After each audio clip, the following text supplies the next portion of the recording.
Vamos a hablar sobre el módulo de síndromes linfoproliferativos, es decir, los linfomas.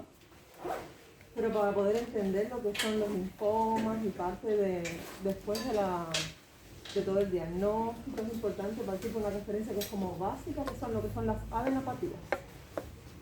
¿Alguno sabe lo que son adenopatías?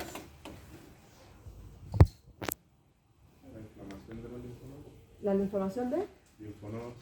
de los ganglios, claro. Linfonodos es el concepto con femenino y adenopatías con los, pero sí, por ahí. Entonces, los ganglios linfáticos son órganos del sistema inmunitario con más capacidad de reacción ante diversos estímulos, es decir, ante infecciones, ante neoplasias, ante diferentes enfermedades de depósito. Y la adenopatía se define por la presencia de estos ganglios linfáticos anormales, ya sea en números, tamaño o consistencia. Es decir, ese es el concepto de adenopatía. ¿Qué pasó esta vez? Para cuando nos llega un paciente con adenopatía, refiriéndonos a adenopatía, refiriéndonos a aumento de volumen de los ganglios, o refiriéndonos a aumento de volumen cervicales, axilares, cualquier cosa puede llegar a ser el paciente refiriéndonos, es importante siempre tener una valoración adecuada de estos pacientes. Lo más importante en medicina siempre es imprescindible una historia clínica completa, partiendo de la anamnesis. Partiendo de lo que es la anamnesis. Que aunque hoy en la medicina ha avanzado mucho los estudios diagnósticos, siempre la anamnesis es la base de cualquier médico. Así que partimos siempre con una historia clínica, con una correcta anamnesis. Después vamos a lo que es la exploración física. En esta exploración física, saber que en cuanto a los ganglios, pueden aparecer en cualquier lugar porque están en todo nuestro organismo, pero siempre que aparezcan supraclaviculares, hay pocas posibilidades de que no sea patológico. Si con ganglio en región supraclavicular, casi seguro es un ganglio patológico y hay que buscar enfermedades malignas. El tamaño puede variar en personas sanas, pueden tener de 0,5 a 1 centímetro y pueden tenerlos para toda su vida, adenopatías pequeñas o ganglios pequeños, de 0,5 a 1 centímetro. Quizás como pequeños tenían muchas infecciones a repetición, quedaron atrofiados esos ganglios y persisten para toda la vida. Y no quiere decir que sean patológicos. ¿Bien? Y también es importante hacer, después que hayamos visto esto de las adenopatías, pruebas de laboratorio que vamos a ver ahí. Y la biopsia ganglionar, que vamos a ver cuándo indicarlo y si es necesario indicarlo. Entonces, en lo que es la evaluación inicial, que es la historia clínica, vamos a partir siempre porque es muy importante, no se comporta de igual manera adenopatías en pacientes jóvenes que en pacientes adultos o en niños que en pacientes adultos. Por tanto, es muy importante siempre la edad del paciente, el sexo, ver si tiene factores de riesgo asociados que hayan producido este aumento de volumen de estas adenopatías, el tiempo de evolución, siempre que sean adenopatías menor a 2 semanas o superior a 1 año sin cambio de tamaño, es muy baja posibilidad de ser un proceso neoplástico, lo que hemos conversado. Las primeras 2 semanas probablemente se esté en contexto infeccioso de cualquier infección que como respuesta inflamatoria del sistema inmune desarrolle estas adenopatías. Y si ya pasó más de 1 año de evolución con estos ganglios, probablemente se hayan quedado atróficos por muchas infecciones de repetición y persisten. Y si son pequeños, muchas veces no tienen características de mayor importancia. La presencia de síntomas asociados, aquí siempre es importante, cuando vemos pacientes con adenopatía, de explorar lo que son los síntomas B. ¿Saben lo que son los síntomas B? ¿Sí? ¿Cuáles son? Falta de peso, sudoración nocturna y fiebre, ¿cierto? Esos tres. Es importante siempre ver si están presentes estos síntomas B. Y la presencia del consumo de algún tipo de fármaco tiende a fenómenos de este cuadro de adenopatías como son la fenitoína, las carbamazepina. Después vamos, una vez hecho toda la parte de la anamnesis, el interrogatorio, vamos a ver al examen físico de estas adenopatías. Es importante ver la localización donde están ubicados y el tamaño, la extensión que tienen estas adenopatías. El tamaño se va a considerar normal, menores de 1, 0,5 se van a considerar normales y los hipertrofiales y los inguinales hasta 1,5. Como dijimos al principio, los supraclaviculares siempre van a ser considerados de patología maligna. Cuando tienen consistencia, ahí, así, ahí. Los estamos dando ahí. Busca la clavícula, la fuerza clavícula, ahí están supraclaviculares ubicados. La consistencia, cuando uno los palpa, si tienen consistencia blanda, generalmente son infecciosos. Y cuando encuentran una apatía, vas a tocar ver para ver el tamaño, Vas a ver la consistencia. Cuando son blandos suelen ser infecciosos. Cuando son como más gomosos son típicos de los linfomas, de los síndromes linfoproliferativos. Y cuando son adenopatías duras, muy bien adheridas, que no se mueven, generalmente son cosas metastásicas, ¿ya? La movilidad, cuando se mueven, generalmente son infiltrados por linfomas, suelen ser móviles, cosas adheridas a planos profundos, es decir, que no se van a mover, son metastásicos. Y el dolor generalmente es de etiología infecciosa. Es decir, cuando hay adenopatías que duelen, lo más probable es que sean benignas, que sean falsas infecciosas. Si no duelen, ahí nos vamos a preocupar más. Son adenopatías que no duelen, que tienen más de 2 centímetros, 1,5 centímetros, que están duras o gomosas, que están adheridas a planos profundos, que tienen una localización supraclavicular. Ahí siempre vamos a pensar que podemos estar en presencia de un proceso maligno. De lo contrario, son adenopatías suaves, cervicales, movibles, que le duelen cuando palpas al paciente, lo más probable es que estemos en el contexto de cuadros infecciosos. Solo hay algo importante que aclarar acá con el dolor, porque es típico que los pacientes con diagnóstico de linfoma de Hodgkin tienen adenopatías y cuando consumen alcohol, bebidas alcohólicas, tienden a doler esas adenopatías. Entonces, eso es un dato importante, porque si tienen adenopatías no le duelen, pero sin embargo, cuando consume bebidas alcohólicas, ahí van a doler. Y eso es un dato importante que nos va a servir mucho. Entonces, una vez visto toda esta parte inicial, las adenopatías pueden ser localizadas o generalizadas. Localizadas cuando están por grupos ganglionales. Aquí están los ganglios cervicales, ahí vemos toda la localización, para que ustedes vean la anatomía donde se puede localizar. Ahí los podemos localizar todos, los periauriculares, los retroauriculares, los occipitales. Los occipitales generalmente es muy poco probable que sean malignos, generalmente están en cuadro de infecciones. Los supraclaviculares, los submentonianos. Y ¿por qué se está moviendo esto? ¿Lo tendrá configurado algún De que vaya pasando probablemente. Y en dependencia de la localización muchas veces nos puede orientar al tipo de infección que tiene el paciente.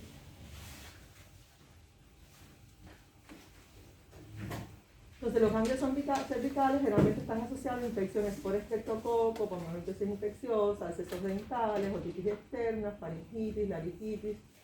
También pueden estar en procesos malignos como el linfoma, los carcinomas de tiroides, pulmón, melanomas. Doctora, Diga. esta es como una pregunta más común, pero yo siempre he escuchado que hablan de la enfermedad del peso. La mononucleosis ¿Es la infecciosa. mononucleosis? La mononucleosis infecciosa, sí. Que generalmente es más frecuente en niños, que te llega el paciente porque es por virus de Epstein-Barr o citomegalovirus. Dicen del beso porque realmente se transmite como por la saliva. Entonces llega un niño con fiebre lleno de ganglios, muchas adenopatías cervicales, axilares, inguinales, hasta puede ser esplenomegalia. Es múltiple. Y muchas veces piensas que estás en presencia de un proceso maligno. Y después cuando haces la serología para Epstein-Barr o citomegalovirus, simplemente un cuadro infeccioso. Es muy frecuente, pero se ve más en niños. No quiere decir, en niños y adolescentes jóvenes, porque ustedes todavía están en edad joven. Pero en adultos y adultos es muy poco probable que se vea. Igual puede existir, pero más bien es de niños y adultos jóvenes. Y lo van a ver con mucha frecuencia cuando estén en su quehacer médico, claro. Llevo con mucha frecuencia niños así con muchos síndromes adheridos generalizados y al final no es nada malo, simplemente es la enfermedad del peso por nucleosis infecciosa.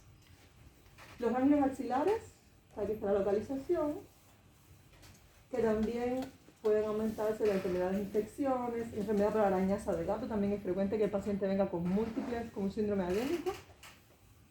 Las micosis, los melanomas, linfomas, cáncer de pulmón. Los epitropiales que se localizan en esta parte de la mano acá, se pone así. Y ahí vas a localizar los epitropiales que son muy poco frecuentes de localizar. Generalmente están asociados con cuadros un poco más graves, no tan infecciosos, o algo más piógeno localizado. Los ganglios inguinales, que también están presentes entre traumas, infecciones, enfermedades de transmisión sexual, linfomas, melanomas. Es decir, se pueden aumentar de tamaño en cualquier proceso, desde infeccioso a infeccioso. Los mediastínicos generalmente son detectados por complicaciones asociadas al tumor. Muy poco probable que tú veas a un paciente que vas a saber que tiene un ganglio mediastínico porque está dentro de la cavidad torácica. Entonces el paciente llega con un cuadro de compresión de síndrome de vena cava superior, un cuadro de falta de aire, algo obstructivo, entonces le hace una radiografía de tórax y ahí generalmente lo primero que hacemos, una radiografía de tórax, algo básico y vemos el aumento esencialmente del mediastínico. y podemos pensar que es las adenopatías de nivel de mediastino. Que generalmente cuando son unilaterales son malignos, como linfomas, cáncer, y cuando son bilaterales, entonces a procesos infecciosos como sarcoidosis, tuberculosis, micosis.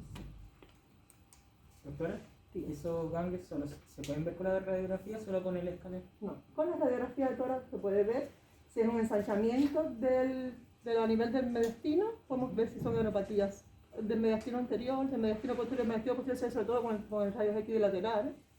Ahí se ve el posterior cuando es detrás, se ven las imágenes, y cuando es anterior se ve muy ensanchado el mediastino y tú puedes pensar que estamos en presencia de adenopatía. Con una simple radiografía de tórax podemos verlo. Por supuesto, ya cuando haces el escáner o la resonancia son técnicas más específicas que ahí te vas a dar cuenta el tamaño, la localización es mucho más específica, pero con un simple radio aquí de tórax usted puede pensar que estamos en presencia de adenopatías o ganglios mediastínicos. Los ganglios intraabdominales, sean pélvicos o retroperitoneales, también muchas veces se pueden palpar cuando tienen gran tamaño, pero muchas veces es necesario un estudio de imagen para poder ver la presencia de estos ganglios. Y ahí están todas las localizaciones que pueden existir. Ya, esas son cuando son localizadas. Para decir que son generalizadas, tenemos que tener afectado 2 o más regiones ganglionares de las que vimos anteriormente, que estén no contiguas, y que se asocian a enfermedades sistémicas o estenomelales. Generalmente las causas de adenopatías generalizadas pueden ser los procesos neoplásicos como las leucemias, los linfomas, medicamentos, infecciosas.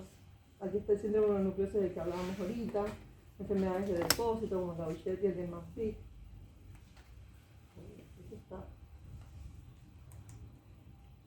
Ya vimos lo que es la parte del interrogatorio, lo importante que era la edad, el sexo, la localización del paciente, de las adenopatías. Después pasamos a lo que es el examen físico, el tamaño, la extensión, la localización. Entonces vamos a lo que son los exámenes complementarios. Cuando nos llega un paciente con un síndrome adénico, con adenopatías localizadas o generalizadas, porque ya hemos hecho todo el interrogatorio inicial, vamos a hacer lo que es los exámenes de laboratorio. Muy importante es el hemograma con frotis, porque el frotis, ¿por qué vamos a ver en el frotis? ¿Recuerdan que se ve en el frotis cuando ponemos en el frotis? Las características de las células, ¿cierto? Se lo dimos la semana pasada.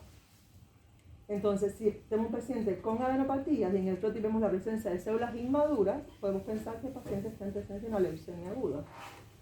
El VHS y el PCR también son súper importantes para poder descartar causas infecciosas, orientarnos a causas tumorales. Las serologías virales, citomegalovirus, virus de Epstein-Barr, hepatitis B, hepatitis C, VIH, también son cuadros, infecciones virales que cursan con síndromes de adenopatías. Los estudios inmunes, la artritis reumatoidea, el lupus, también son pacientes que nos llegan con cuadros de adenopatía. Importante los marcadores tumorales, la LDH y la beta-2, que son muy característicos de lo que son los linfomas no Hodgkin. La VHS y la PCR en pacientes que tienen linfoma o leucemia, ¿se eleva igual? Siempre se van a elevar porque la PCR está en el contexto inflamatorio infeccioso, siempre se va a elevar. Lo que no nos va a decir nunca, no nos es útil la PCR para seguir un paciente de una leucemia o un linfoma que esté elevada, no podemos decir que estamos en presencia de infección si la PCR está elevada. ¿Por qué? Porque está muy inflamado ese paciente y siempre sí o sí que va a elevar la PCR. Y el VHS es muy importante verlo en los pacientes con Hodgkin, porque nos va a dar pronóstico en los pacientes con Hodgkin. Cuando tiene un VHS más de 80, el pronóstico es peor que cuando el VHS está bajo. ¿Y hay como rangos tipo que en una infección se puede elevar más que en un linfoma o es muy inespecífico? Es muy inespecífico, en esa área es muy inespecífico.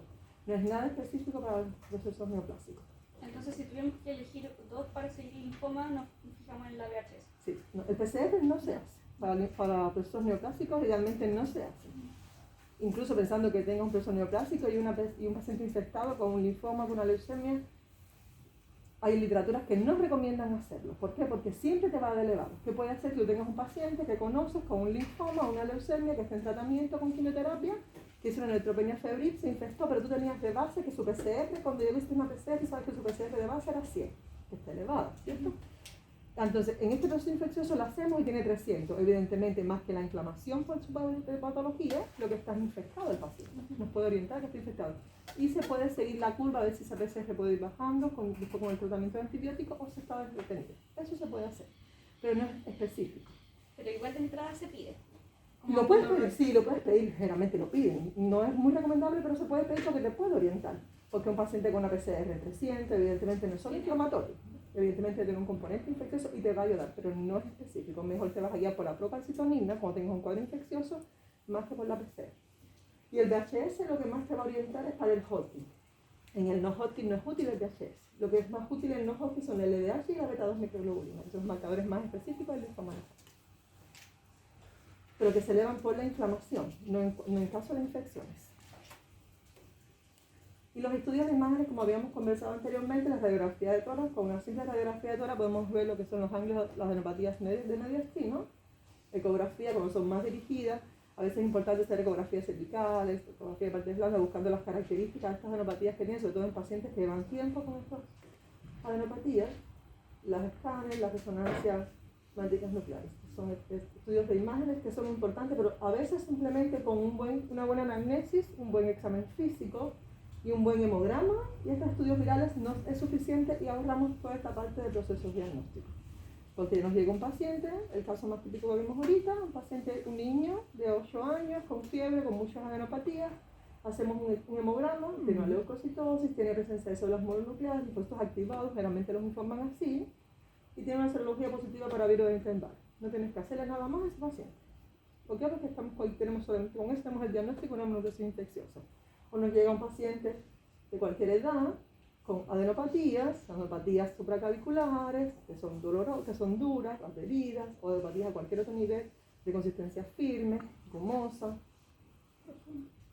profunda, y que le hacemos un hemograma y la paciente tiene presencia de células inmaduras, presencia de blastos, ya sean linfoides o mieloides. En ese paciente evidentemente estamos en presencia de una leucemia aguda y no es necesario hacer todo el estudio de imagen, a no ser que sea parte de la tarificación después de los linfomas o las leucemias. La biopsia ganglionar, esto es súper importante porque muchas veces nos llegan a nosotros, acá al hospital, derivados de cualquier especialista, derivado de atención primaria, paciente con un diagnóstico de linfoma. A veces es más fácil ponerlo por GES, linfoma, y lo derivamos. Para que ande más rápido, a veces nos dicen incluso eso, pero no hay diagnóstico de linfoma sin una biopsia del ganglio. Usted puede tener un paciente que lo puede estar sospechando, que está con una masa, con adenopatía bulk incluso, que es más de 10 centímetros, o varias sintomatologías, con pérdida de peso, con todos los síntomas B, sudoración nocturna. Le hacen los marcadores, tiene LDH elevada, beta-2 elevada, y estamos pensando que tiene un linfoma. Lo más probable es que sea un linfoma, pero no hay diagnóstico de linfoma nunca si no tenemos una biopsia del ganglio. Idealmente por Excel, tampoco la biopsia por aguja fina nos sirve.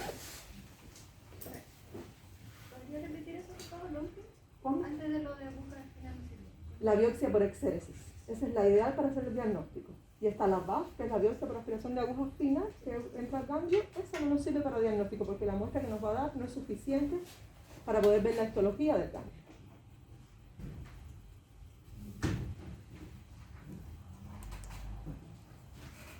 Entonces, ¿cómo vamos a enfocarnos ante adenopatías persistentes de más de 3 semanas? Primero vamos a ver si son adenopatías localizadas o adenopatías generalizadas. Eso es lo primero que vamos a ver. Después, si están localizadas, si tenemos una causa locorregional que nos justifique esta presencia de adenopatías. Por ejemplo, si tiene adenopatías epicales, si el paciente tiene una amigdalitis, una faringitis, un absceso dental, encontramos la causa. Sí, ese es el diagnóstico de la causa. Entonces ahí nos quedamos tranquilos con el diagnóstico. Si no encontramos la causa locorregional que nos justifique por qué el paciente tiene estas adenopatías, entonces vamos a lo que es el estudio inicial.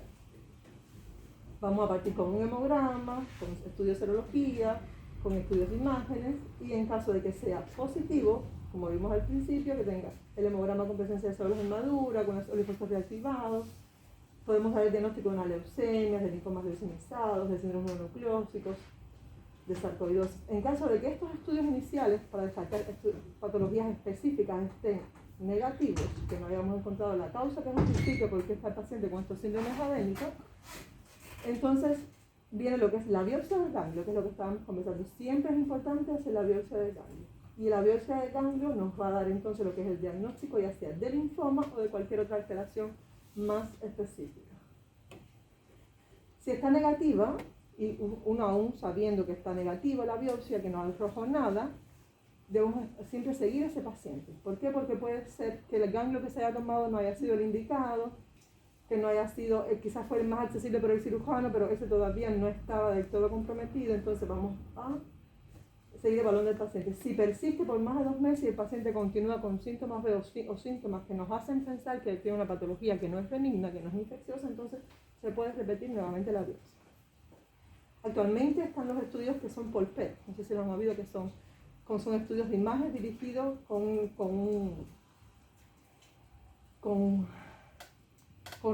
algo que capta, con un contraste que capta, que es como glucosa, y entonces las células malignas tienen avidez por esa glucosa, entonces los ganglios que son malignos generalmente van a captar y nos van a dar un subacto, y esos son los que más idealmente uno manda a biopsiar. A veces no tenemos acceso todos al PET, pero idealmente todos estos pacientes con síndrome adénico idealmente sería hacerle un PET. ¿Para qué? Para ver cuál es el ganglio realmente que está captando esta sustancia radioactiva, y entonces podemos ver que lo más probable es que sea la causa maligna, porque a veces biopsiamos uno que no captó y por supuesto no nos va a dar ningún diagnóstico. Doctora, ¿y todos los que captan son malignos? Todos los que captan, si tienen más, eso tiene una escala, está el Dubil 1, Dubil 2, Dubil 3, Dubil 4 y Dubil 5, y también está el SUB, que es la cantidad con que está captando. Generalmente cuando tienen un SUB más de 4, casi siempre es maligno. Cuando tiene un Dubil 1 y 2, aunque capta poco, porque capta menos que vaso, menos que hígado, entonces no va a ser, no necesariamente. Cuando es un Dubil 3 es indeterminado, y con un Dubil 4 y 5 lo más probable es que siempre va a ser maligno. Así se cataloga esto. Entonces, ¿cuándo vamos a derivar a un paciente? Porque no siempre vamos a derivar al hematólogo a todos los pacientes que tengan adenopatías, porque no alcanzamos para estudiar las adenopatías. Ustedes como internistas, médicos generales, cirujanos, la especialidad que ustedes quieran ser, tienen también que poder dar una orientación a estos síndromes adénicos. Entonces, ¿cuándo vamos a derivar a un paciente que tenga adenopatías que persistan por más de 2 a 4 semanas sin haber encontrado una causa que lo justifique, una causa infecciosa que la haya justificado? Cuando el paciente tenga una afectación general importante, o estas adenopatías están en el contexto de síntomas B, que vimos que son pérdida de peso, sudoración nocturna y fiebre de origen desconocido, sobre todo vespertina. Doctora, ¿y esta fiebre cuánto tiempo se tiene que como prolongar como para Es una fiebre mantenida. La fiebre es como fiebre todas las tardes sin causa que lo justifique por 1 mes, 2 meses, 15 días, no encuentras una causa que te justifique, siempre es como en el mismo horario, una fiebre que no pasa a los 38 grados Celsius, y tú puedes pensar que es una fiebre de origen tumoral. Una vez descartado con lo que son todas las infecciones, las que sean lesiones térmicas locales o síndromes mononucleósicos, que el paciente, estas adenopatías tengan características de malignidad, que vimos que eran más de 2 centímetros netamente, la localización que fuera supraclavicular, que fueran de consistencia gomosa o adherida a planos profundos, o de consistencia dura, pétrea. Esas siempre son características malignas ante presencia de adenopatías, esas siempre vamos a sospechar derivarlas, aunque tenga lo que es una adenopatía supraclavicular.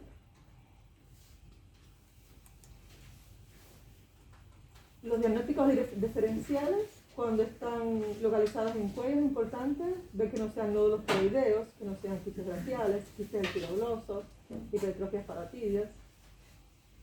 En la región inguinal, que no sean hernias pequeñas, a veces confundimos lo que es una hernia pequeña con una adenopatía. Y a nivel de cualquier territorio, que no sean lipomas, fibromas o quistes sebáceos, porque las consistencias son diferentes. A veces ahí nos va a ser útil a veces lo que son las ecografías, que nos va a decir las características realmente si podemos empezar a presenciar de adenopatías o de lipomas o de otra cosa. ¿Y en la eco se ven negritos? Se ven en dependencia de lo que sea. Las adenopatías generalmente son como radiopacas, más bien. Entonces, la localización y los diferentes cuadros que podemos pensar ante la localización, cuando son cervicales bilaterales, es decir, que están a los 2 lados a las dos cadenas cervicales, a derecha o izquierda, podemos pensar en la mente en infecciones por virus de Intervar, toxoplasma, citomegalovirus. Cuando son unilaterales, que están localizadas en un solo sitio, ya sea derecho o izquierdo, generalmente son más específicas de síndromes linfoproliferativos o neofaringias, retroauriculares, infecciones como la fluviola, supraclavicular izquierda. Esto es importante cuando es la parte izquierda. Se asocia mucho con cáncer gástrico, de ovario y testículo, y cuando es la supraclavicular derecha con cáncer de pulmón. Cuando son axilares unilaterales, una sola axila, ya sea derecha o izquierda, generalmente está asociado mucho con cáncer de mama. Bilaterales están más asociados con síndromes linfoproliferativos. Las medias clínicas, siempre ver si es sarcoidosis, tuberculosis, medias clínicas paratraqueales, más de linfoma de Hodgkin y leucemia linfoblástica aguda. Cuando son abdominales, tumores sólidos y linfomas abdominales. Y las inguinales, síndromes linfoproliferativos, infecciones de transmisión sexual. Esto es algo que no es específico, no es característico, pero son como las orientaciones más que nos pueden hacer antes de la localización de una adenopatía. Y estas son características para que queden, para poder diferenciar cuando son benignas o malignas. Generalmente los pacientes con menos de 25 años, las adenopatías son en el curso de enfermedades benignas. No quiere decir que un niño no vaya a tener una enfermedad maligna, no quiere decir que una persona adulta joven no vaya a tener una enfermedad maligna, pero lo más frecuente que se presenta en esta edad son adenopatías benignas. Y cuando es más de 50 años, como vimos, la mononucleosis infecciosa no ocurre en personas adultos mayores o adultos, entonces, o cualquier otro cuadro infeccioso, no quiere decir que no existan, pero generalmente cuando llega un paciente con más de 50 años con adenopatías, siempre tenemos como que pensar que pudiéramos estar en el contexto de una enfermedad maligna. Los síntomas B, cuando están asociados síntomas B, lo más probable es que estemos en presencia de adenopatías malignas. El tiempo de evolución, cuando es más de 15 días, más de 2 semanas, generalmente hay que empezar que el cuadro es maligno. El tamaño es más de 2 centímetros, la consistencia, cuando es blanda, generalmente es benigna, cuando es maligna, es una consistencia gomosa, pétrea. Cuando no tiene dolor a la palpación, generalmente tenemos que pensar que estamos en presencia de adenopatías en el curso de enfermedades malignas. Adherida a planos profundos. Cuando tiene signos de infección local, generalmente, como vimos al principio, el paciente tiene un absceso molar, tiene una faringitis, tiene una amigdalitis, tiene una micosis en los interdigital y tiene adenopatías inguinales, eso puede estar asociado, esas adenopatías inguinales pueden estar asociadas al curso de cualquier micosis interdigital en los pies.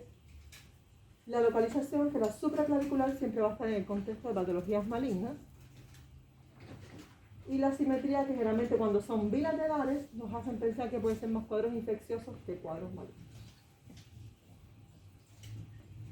Eso es la adenopatía, que es importante saber diferenciar si estamos en presencia de adenopatías en el contexto de enfermedades benignas o malignas. ¿Alguna duda hasta acá? ¿Alguna pregunta? Cuando nosotros derivamos a un paciente, ¿se espera que le hagamos una ecografía o un escáner? Mira, depende cómo tú lo vas a derivar. Depende de la localización de las adenopatías, porque si son adenopatías que son a nivel cervical, muchas veces con una ecografía es suficiente, o a veces sin ecografía, es una adenopatía cervical de más de 2 centímetros que tú la estás palpando, no tienes que hacer nada porque tú estás palpando esa adenopatía, no hay necesidad. ¿Qué puedes hacer? Si quieres, puedes hacer un escáner completa de tórax, abdomen y pelvis buscando o si tiene adenopatías en otro lugar. Pero si es algo que está localizado, que tú estás viendo, muchas veces no es necesario un estudio diagnóstico. O si es una adenopatía supraclavicular que tú estás palpando ahí, entonces sabes que lo más probable es que esté en el contexto de algo maligno.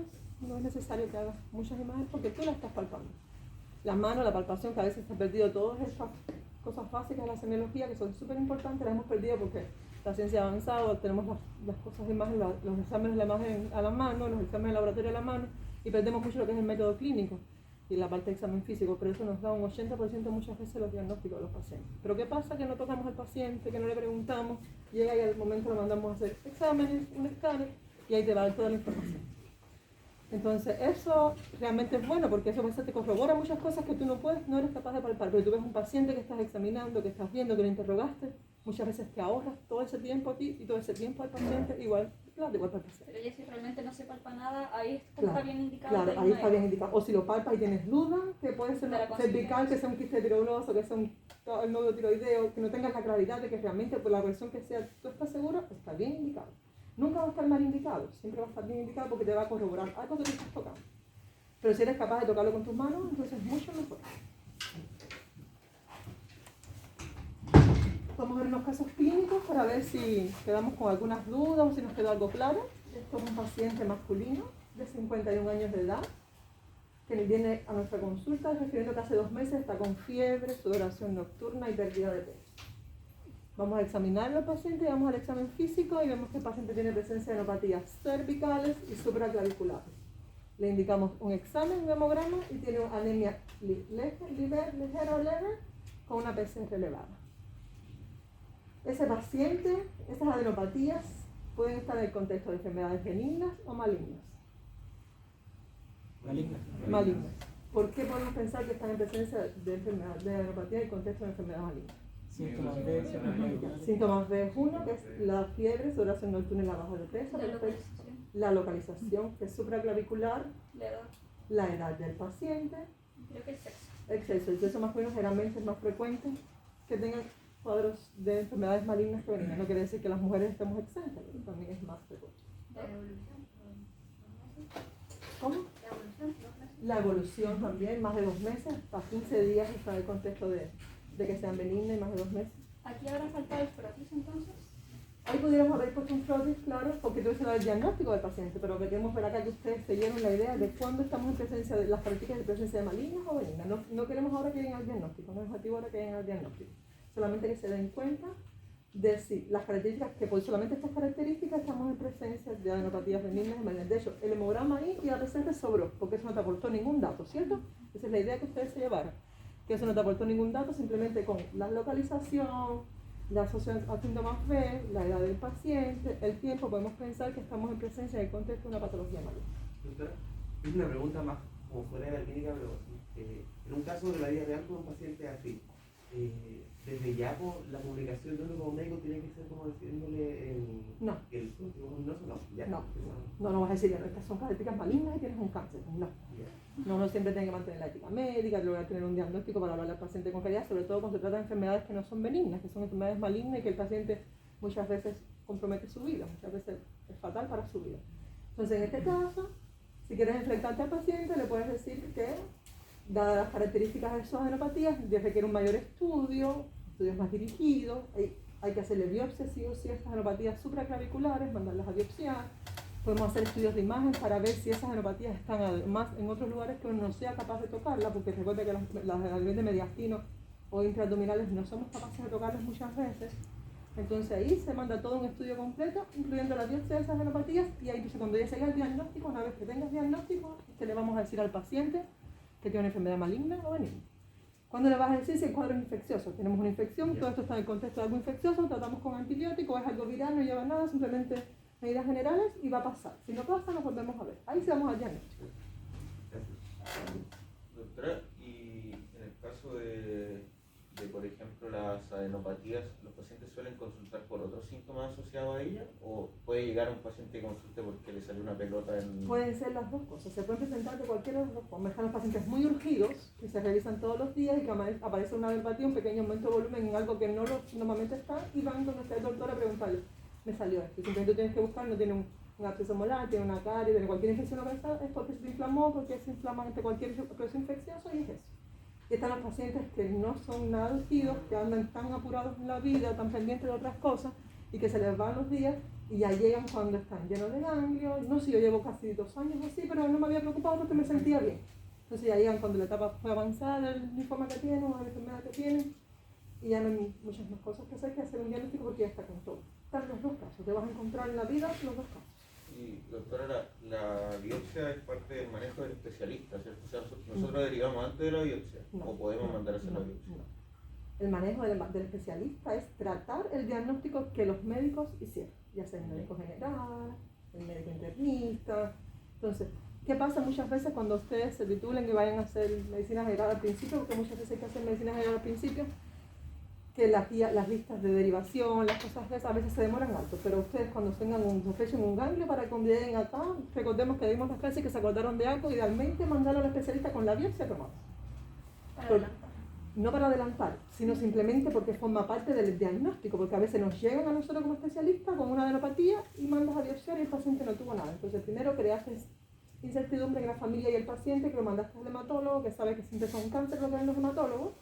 Segundo, perdió mucho tiempo el paciente porque en lo que tú lo derivaste al hematólogo, que el hematólogo lo vio, pasaron como 3 meses. Desafortunadamente es así. Después yo lo tengo que ver y mandarle al cirujano de cabeza y cuello, o al cirujano que lo vaya a biopsiar, porque nosotros no somos quien lo biopsiamos. El cirujano lo va a ver en 1 mes más o 2 meses más. Sigue pasando el tiempo. Se va a hacer la biopsia en 2-3 meses más. Después la anatomía patológica de la biopsia, la inmunistoquímica se demora 1 mes más. Entonces ha pasado casi 1 año desde que el paciente te vio a ti, casi 1 año que el paciente está sin diagnóstico. A veces se muere. Desafortunadamente, a veces se mueren los pacientes en ese proceso tan largo. Biopsia tomada. Sin biopsia tomada. Porque sin biopsia tomada no hay diagnóstico, De nada, de linfoma ni de nada. Solo sospecha de que algo está en el contexto maligno. Por eso es súper importante que ustedes lleven el mensaje de que siempre hay que hacer biopsia cuando una adenopatía es maligna. Tampoco vamos a biopsiar todo lo que nos encontremos. Si es una adenopatía cervical, o está con un cuadro infeccioso, o está con una faringitis, una amigdalitis, no vamos a biopsiar esta adenopatía. Lleva unas semanas recién, no la vamos a biopsiar. ¿Ya? Y un segundo paso, que es una paciente femenina de 23 años de edad, que lleva recién 2 semanas de fiebre sin foco y dolores inespecíficos, que tiene adenopatías cervicales bilaterales de 2,5 centímetros, con un cuadro de amigdalitis y con esplenomegalia, aumento de paso, y que le hacemos una serología para virus de Epstein-Barr y IgM y está positivo. Este paciente pensamos que estamos en presencia de un cuadro infeccioso o adenopatías malignas o benignas. Benignas. ¿Por qué? Infeccioso es la causa, lo más probable, infeccioso por Epstein-Barr, porque IgM está positiva, pero ¿qué nos hace pensar que las adenopatías son benignas? Bilaterales, Amigdalitis. el cuadro de amigdalitis, si tiene algo localizado que nos justifique, ¿Y 2 semanas de fiebre? el tiempo 2 semanas, y sin embargo tiene 2,5, ahí podrías pensar que no son benignas porque tienen 2,5, pero igual se pueden inflamar mucho con el cuadro de monocrosis infecciosa, pueden ser hasta 5 centímetros. ¿Tuviste monocrosis infecciosa? Entonces, este es el cuadro, esta es la primera clase de adenopatías. ¿Alguna duda, alguna pregunta? ¿No? Entonces, tomemos un break. ¿A qué hora? A las 9.